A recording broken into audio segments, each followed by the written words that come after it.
नमस्कार मित्रों, एक बार पुनः स्वागत है आपका हमारे YouTube channel study exam academy में। मैं एक बार फिर आपके सामने उपस्थित हूं।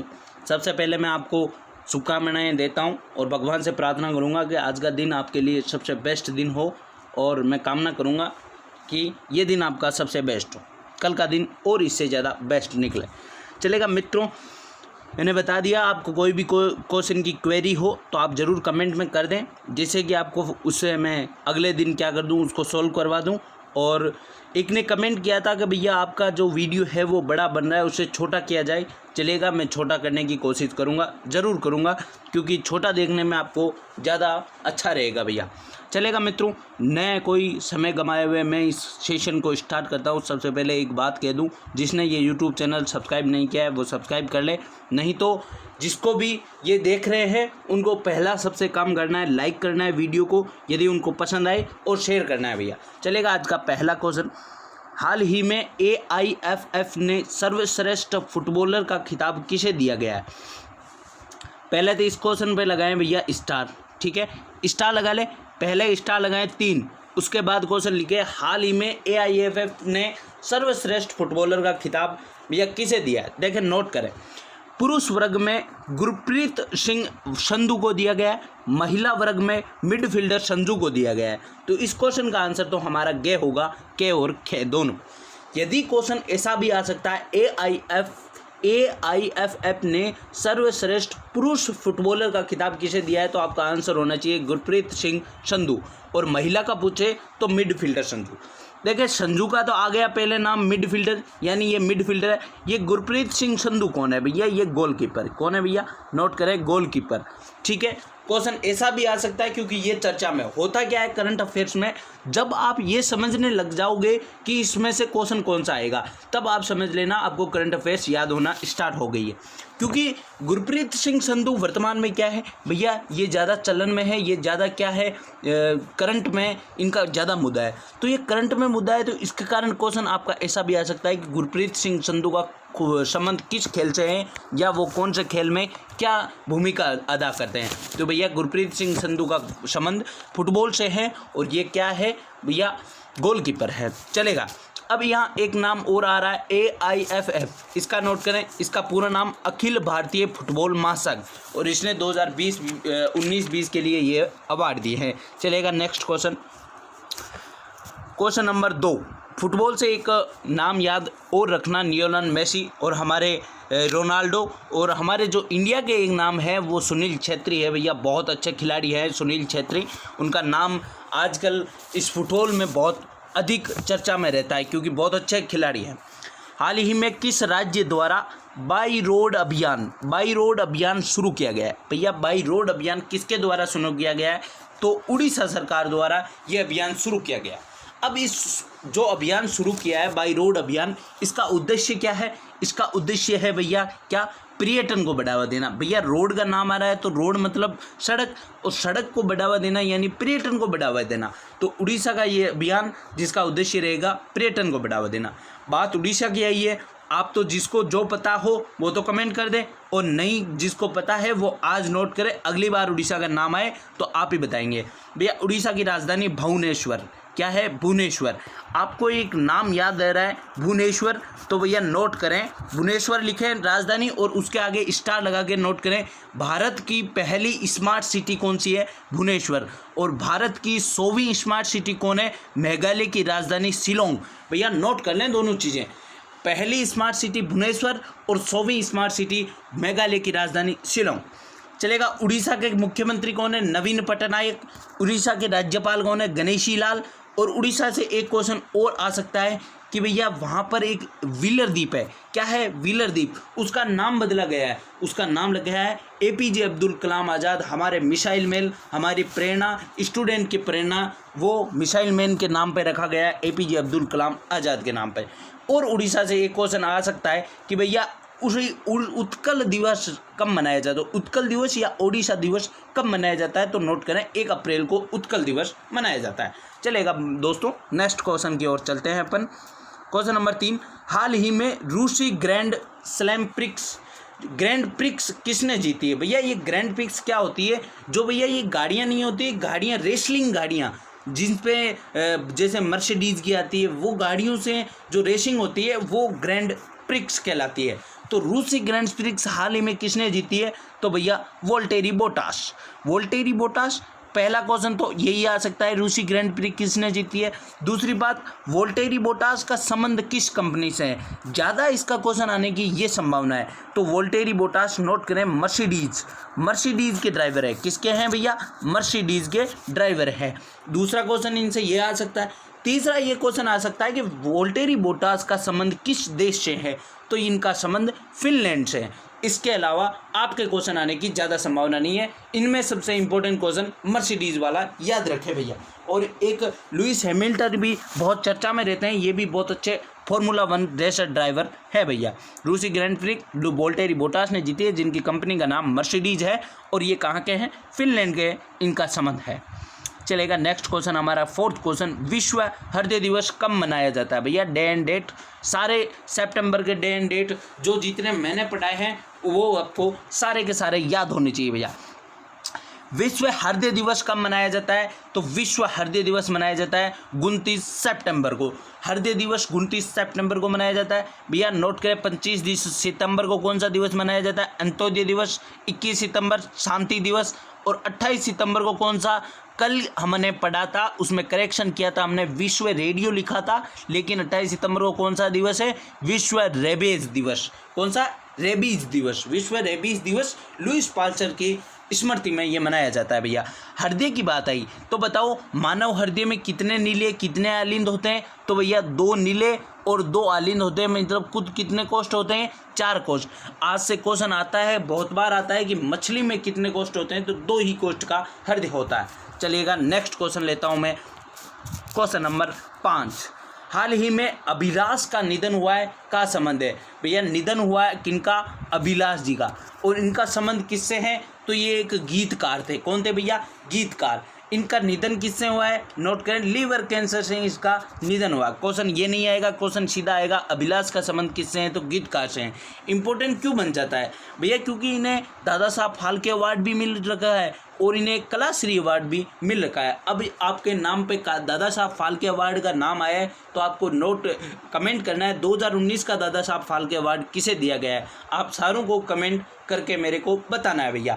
अब देखें, आपने एक नाम सुना, एक प्रार्थना सुनी होगी, इतनी शक्ति देना दाता, वो इन्होंने ही लिखी और गाई है अभिलाष ने। तो ये क्या है? गीतकार है। चलिएगा नेक्स्ट क्वेश्चन, क्वेश्चन नंबर 6। हाल ही में डिजिटल बिजनेस प्लान की घोषणा किसने की है भैया? डिजिटल बिजनेस प्लान की घोषणा की है, क्योंकि भैया अभी क्या है, कोविड-19 का दौर है और कोविड-19 के दौर में क्या हुआ है, बिजनेस, सारे बिजनेस क्या हो गए? ठप हो गए। अब उन बिजनेसों का क्या करना है? डिजिटलीकरण करना है। इसके कारण ये डिजिटल बिजनेस प्लान शुरू किया गया। अब बताऊं मैं आपको किनसे ने शुरू किया है? तो ऑस्ट्रेलिया ने शुरू किया है। आपको ये चीज़ समझ आनी चाहिए, डिजिटल बिजनेस प्लान क्या है। क्या हुआ कि कोविड-19 का दौर चल रहा है, जिसके कारण सारे बिजनेस ठप पड़े। उन बिजनेसों का अब वापस शुरू करने के लिए उनका क्या किया जा रहा है? डिजिटलाइजेशन किया जा रहा है। बात ऑस्ट्रेलिया की आई है तो ऑस्ट्रेलिया की राजधानी कैनबरा। ऑस्ट्रेलिया के वर्तमान पीएम कौन है भैया? Scott Morrison. और वहाँ की एक सबसे इम्पोर्टेंट क्वेश्चन आती है, वहाँ की प्रवाल भित्ति। प्रवाल भित्ति कहाँ की प्रसिद्ध है? मूंगा, जिसे मूंगा चट्टान अपन बोलते हैं भैया, वो ऑस्ट्रेलिया की प्रसिद्ध है। और प्रवाल भित्ति से हमारे भारत में एक द्वीप बना है भैया, प्रवाल भित्ति से या मूंगा की चट्टानों से, वो होता है भैया हमारा द्वीप है लक्षद्वीप। क्वेश्चन आता है कि भारत में कौन सा द्वीप मूंगा चट्टानों से बना हुआ है? तो लक्षद्वीप बना हुआ है भैया, जो कि कहाँ है? अरब सागर में स्थित है। लक्षद्वीप की राजधानी कवारती है भैया। चलेगा नेक्स्ट क्वेश्चन, क्वेश्चन नंबर 7। हाल ही में रेडियो पाठशाला कार्यक्रम किसने शुरू किया है? रेडियो पाठशाला कार्यक्रम देखें भैया, रेडियो पाठशाला कार्यक्रम शुरू किया है उड़ीसा सरकार ने। अब ये है क्या रेडियो पाठशाला कार्यक्रम? ये है क्या कि 8th क्लास तक के जो बच्चे हैं उनके लिए शुरू किया गया है। इसमें होगा क्या? मंडे टू फ्राइडे 15 मिनट की क्लास लगेगी। कितने मिनट की भैया? मंडे टू फ्राइडे 15 मिनट की। क्योंकि एजुकेशन से जुड़ा है तो आने की प्रबल संभावना होती है कि रेडियो पाठशाला कार्यक्रम किसके द्वारा शुरू किया गया? उड़ीसा के द्वारा शुरू किया गया। अब एक बार पुनः उड़ीसा का नाम आया, अब मैं नहीं बताऊंगा, अब आपको सारी की सारी चीज़ें जो मैंने याद करवाई थी वो सारी चीज़ें आपको कमेंट करनी है भैया। चलिएगा नेक्स्ट क्वेश्चन।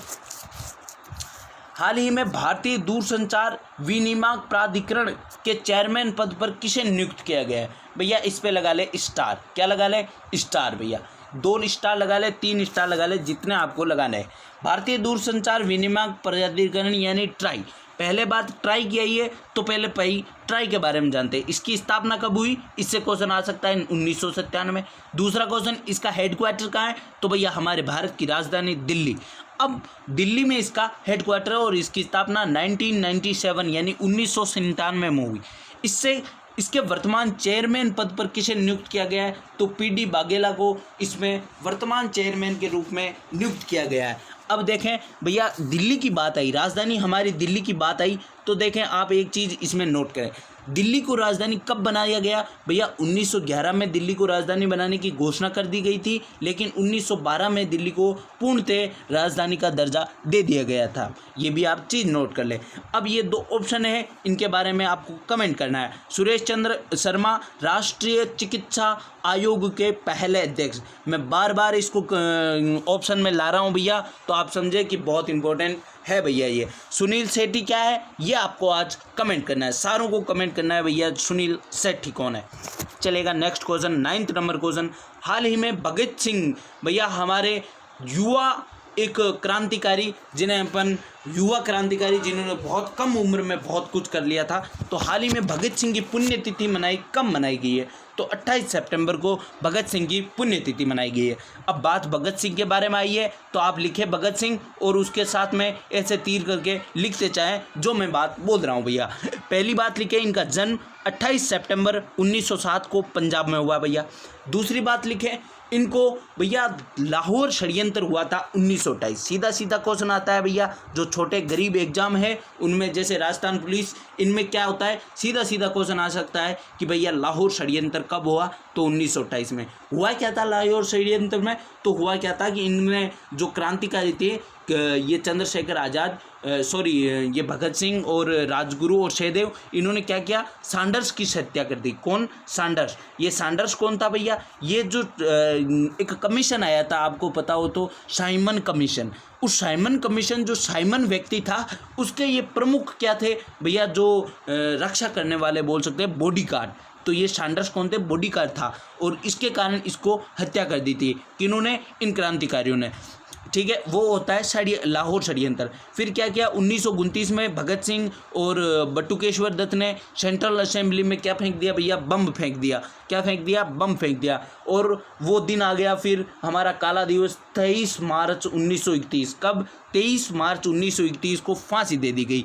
अब आप एक चीज़ नीचे नोट करके लिख लें भैया, भगत सिंह, राजगुरु, सहदेव को फांसी किसके कारण दी गई? तो इस लाहौर षड्यंत्र की वजह से दी गई, ना कि सेंट्रल असेंबली में बम फेंकने से। क्योंकि सेंट्रल असेंबली में बम फेंकने से किसी को भी नुकसान नहीं हुआ था, लेकिन 1928 का जो लाहौर षड्यंत्र था, उसकी वजह से उन्हें क्या दे दी गई? फांसी दे दी गई। ये चीज़ मेरी बताने की सबसे इम्पोर्टेंट बात थी भैया आज के इस क्वेश्चन। चलेगा next question, 10th number question, हमारा आज का अंतिम क्वेश्चन। हाल ही में जीएस अमूर का निधन हुआ है, का संबंध है भैया? जीएस अमूर का निधन हुआ है, इनका संबंध किससे है? ये बहुत इंपॉर्टेंट सब्जेक्ट भैया आदमी थे, और इसके कारण बहुत इंपॉर्टेंट क्वेश्चन बन जाता है भैया। तो जीएस अमूर का निधन हुआ है, वो हाल ही में क्या थे? साहित्यकार थे। दूसरा क्वेश्चन, साहित्यकार थे तो किसमें साहित्य लिखते थे? तो भैया कन्नड़ भाषा में। किसमें? कन्नड़ भाषा में। इसमें दूसरा क्वेश्चन ये भी आ सकता है कि जीएस अमूर किस भाषा में साहित्य लिखते थे? तो कन्नड़ भाषा में। अब कन्नड़ भाषा कहाँ की है भैया? ये भी आपको पता होना चाहिए। तो कर्नाटक की है भैया कन्नड़ भाषा। कहाँ की है भैया? कन्नड़ भाषा कर्नाटक की है। अब ये मान लिए इंपॉर्टेंट क्यों बन जाता है, वो चीज़ तो आपको मैं बताऊं। तो 1996 में इन्हें साहित्य अकादमी पुरस्कार मिला था। दूसरी बात नोट करें कि 1996 में इन्हें साहित्य अकादमी पुरस्कार मिला था। क्वेश्चन ऐसा भी आ सकता है कि इन्हें साहित्य अकादमी पुरस्कार क्यों मिला? तो कन्नड़ भाषा के कारण इन्हें क्या मिला था? साहित्य अकादमी पुरस्कार मिला था। उम्मीद करता हूँ सारे के सारे क्वेश्चन आपको मैं समझाने की मैंने कोशिश की, और आपको ये सारे के सारे क्वेश्चन समझ आए होंगे भैया। अब मैं आपको लास्ट में पहले बता दूं, एक बार पुनः बोल रहा हूं, यदि आपको ये वीडियो पसंद आया तो आपको क्या करना है भैया? लाइक करना है। और शेयर करना है। शेयर करोगे जिससे आपके सारे दोस्तों को, हमारे दोस्तों को क्या होगा, फ़ायदा होगा भैया, जिससे कि हमें भी क्या मिलेगा, मोटिवेशन मिलेगा। हम वीडियो और अच्छा बनाने की कोशिश करेंगे, क्वेश्चन और अच्छे लाने की कोशिश करेंगे। दूसरी बात, जो आज ये वीडियो पहली बार देख रहा है वो क्या करेगा, इस सब्सक्राइब कर लेगा किसको, चैनल को, स्टडी एग्ज़ाम अकेडमी को, जिससे उसको डेली क्या मिलता रहे, नोटिफिकेशन मिलता रहे। चलेगा। धन्यवाद दोस्तों, मिलते हैं हम अगली क्लास में, यानी 2 अक्टूबर 2020 को।